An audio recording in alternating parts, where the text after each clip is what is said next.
Hello, welcome to the self-learning platform by Dr. Sushma Singh. Today we are going to start Unit 12, Legitimation and Obligation, and our topic is what is obligation? Obligation means the act of binding oneself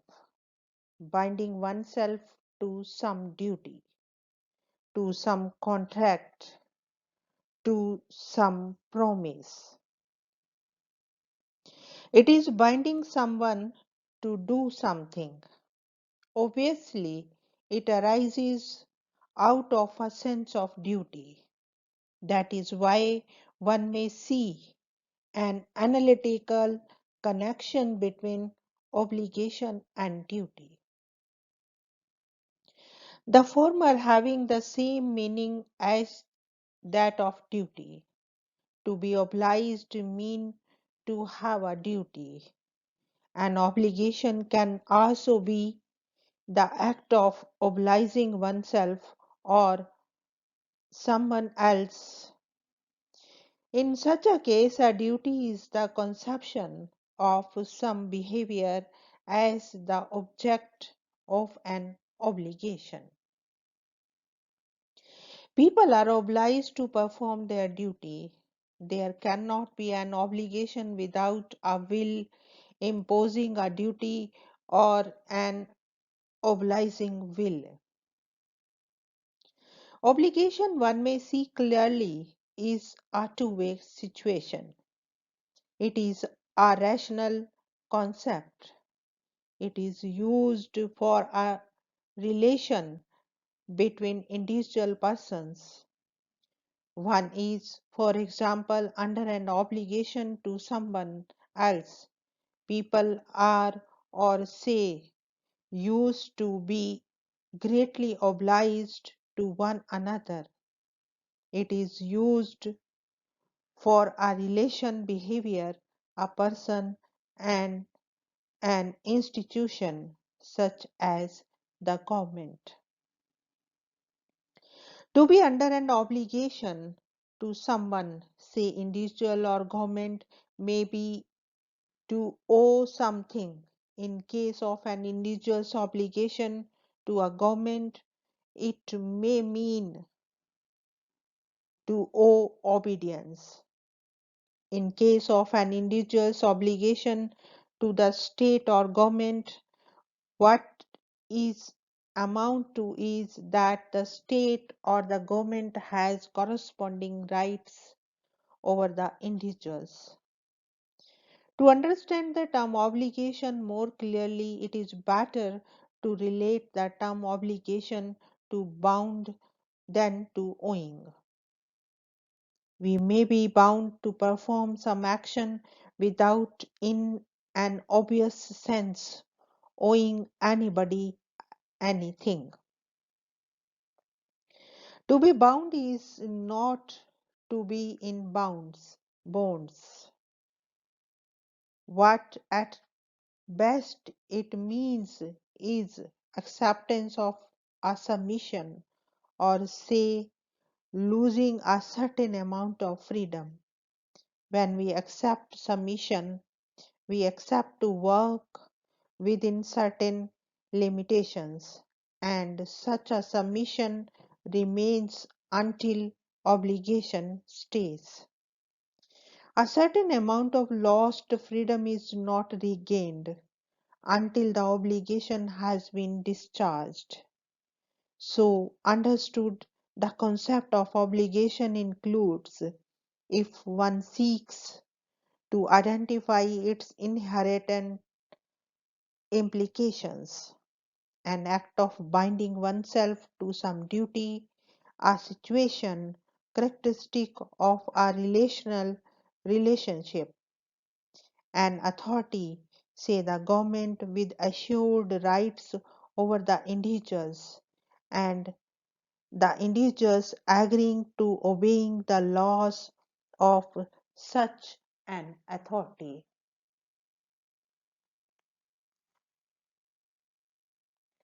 Now let us move to the next point, that is types of obligation moral, and legal.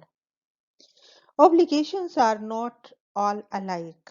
There are obligations of which we are conscious. For instance, not being in debt is an obligation of what we are conscious. Feeling in debt, on the other hand, is an obligation of which we may not be conscious. If, for example, a man is obliged by law to pay taxes, the obligation is no less real for his being unaware of it. If a man, to take another example, is liable for military service, he is no less obliged to accept and act upon the call for his being totally unprepared for its coming. All our legal and political obligations obviously are obligations of which we are all aware of. What may be true about legal or political or both obligations may and possibly may not be true with regard to moral obligations.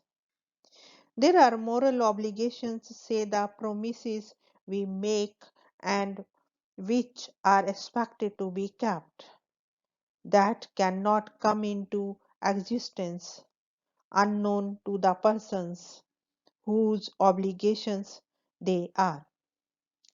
There are, on the other hand, other obligations of which this may not be true, of caring for one's parents in their old age, and about which it may not occur to a person that it is an obligation to be attended. We may thus say that about a moral obligation that a man cannot be said to have a moral obligation of which he is not aware. It is therefore the word duty that comes close to moral obligation, and it is the word obligation that comes close to legal or political obligation. Duty speaks of our moral obligations. It should therefore be not included that duty and obligation stand opposite to each other. There is a measure of duty in obligation and there is a measure of obligation in duty. A duty demands an obligation to be attended, and an obligation expects a duty to be attended. An obligation, like a duty, is an obligation first, and it is thereafter that the obligation is legal or political or moral.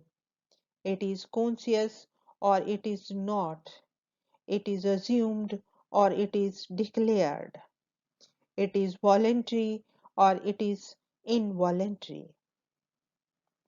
The knowledge that there does exist an obligation does not make it legal or political, for a man not in knowledge of what obligation he has would not oblige him of his moral obligations.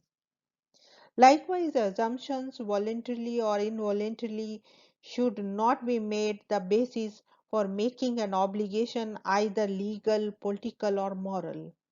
Thomas M.C. Peterson, Political Obligation, rightly says we should, I think, generally be reluctant to use the expression moral obligation for a duty not voluntarily assumed.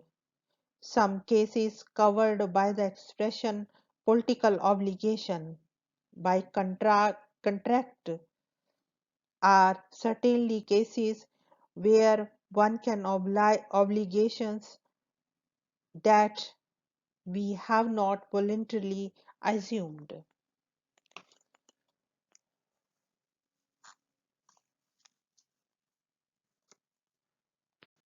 Our next topic is duty, obligation, and conflict. Duty and obligation have much in common. There is hardly anything that separates the two. There is a clear analytical relationship between the two. Obligation and duty often have the same meaning. To be obliged means to have a duty. To attend to a duty means to perform an obligation. An obligation can also be the act of obliging oneself or someone else. In that case, a duty is the conception of some behavior as the object of an obligation. When one says that the people perform their duty, what we generally means is that they are under obligation to common an act. It is thus clear that there cannot be an obligation without a will imposing a duty or an obliging will. Obligations being of numerous sorts, there is a likelihood of these different obligations coming into conflict with one another.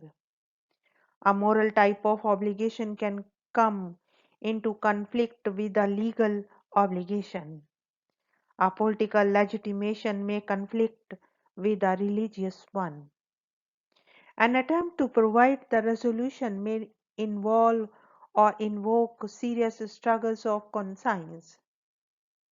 The possibility of a clash between a legal obligation and a political obligation may seem to be less real, but a conflict between a moral obligation and political obligation may and usually is a real one. The moral obligation, for example, to help a friend in distress may conflict with my legal obligation to pay my tax in time. A compulsory vaccination or say sterilization may be an act of political obligation, while a religious obligation may demand an almost opposite act. A more important question with regard to numerous kinds of obligation, and this is true about the numerous kinds of duties, is where do we stand when various obligations conflict with one another, and are we to attend to a certain type of obligations and reject the other type? To be fair to these numerous types of obligations and duties, one has to attend to them, and it is very rare that one likes to sacrifice or ignore one at the cost of the other. Political obligation may be more demanding at one point of time than the other.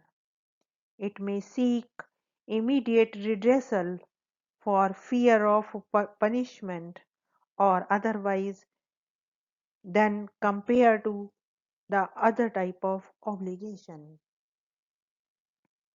One should note that an obligation is an obligation, that it is political or moral is a secondary thing. Attending to obligation is an act of performance. Whether we attend it today or the next day is something that depends on intensity. If we are obliged, we are obliged. Accordingly, duty is our duty. If we perform our duty, we are doing our duty. Obligation is the acceptance of an act. Its compliance is an act of our willingness. Our next topic is concept of political obligation. Political obligation constitutes an exterior sphere of norms and rules. It is what is found in laws and bylaws. It is what relates to a body of duties which citizens can be legally compelled to perform by the threat of punishment or other legal consequences. Political obligation assumes a set of legal duties to be performed by the citizens. Their non-compliance is usually followed by punishment or prescribed by the prevailing rules and laws. This should, however, not mean that the political obligation is the same as legal obligation. Political obligation goes beyond the sphere of the legal obligation. Political obligation does demand compliance to the laws of the state, but it too admits means to challenge the system in order to safeguard the obligation ends. It does include the obligation of the citizens to obey the laws of the state, but it also incorporates in its sphere a wider obligation, that is, duty to defend the country or to fight for justice. This latter connotation of obligation is much more than what one would like to include either in moral or legal obligation. The concept of legal obligation helps only in protecting the already established legal structures, but it is for the concept of political obligation to protect the system as a whole against political disagreement, despotism, and totalitarianism, injustice, exploitation, and the like. The problem of political obligation is how to establish a legitimatized political social order.